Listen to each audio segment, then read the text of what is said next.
Lelde Ozoliņa. Skumjākā diena gadā. Rudens sākums vienmēr ir bijis mans mīļākais laiks gadā, kad daba iekrāsojas zeltainos un sarkanos toņos. Es atceros sajūsmu, ko jūtu pirms 1. klases sākuma. Man bija jaunas grāmatas, burtnīcas, zīmuļi un citi piederumi. Es nevarēju sagaidīt, kad varēšu tos izmantot. Mana vecvecmāmiņa stāstīja, ka mākslas stundās zīmējusi dzīvnieku izbāzeņus. Skolas gaiteņos uz palodzēm bija akvārija ar varžu kurkuļiem. Pēcpusdienās skolēniem deva kakao un smalkmaizītes. Viņa bija mācījusies vācu meiteņu skolā pagājušā gadsimta 20. gados. Diemžēl mana skola tāda nebija. Tā bija tikveida padomju laika skolas ēka, identiska daudzām, kas atrodamas arī citās pilsētās.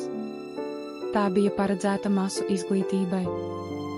Tolaik tajā mācījās vairāk nekā 1000 skolēnu.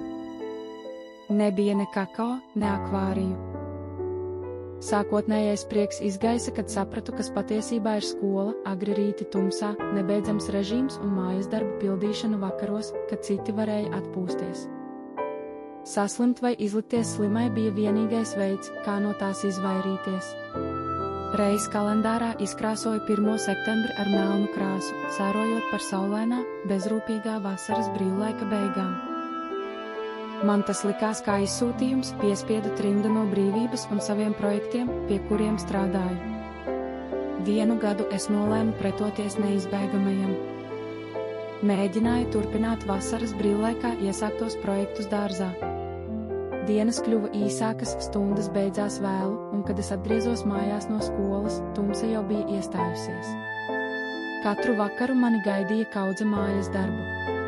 Dārzs grima aizmirstībā, tāpat kā daudzas lietas, ko es sāku vasaras brīvlaikā. Pagāja 12 gadi, kad 1. septembri atkal ieraudzīju tikai kā datumu kalendārā. Daba kļuva zeltaina un sarkanīga.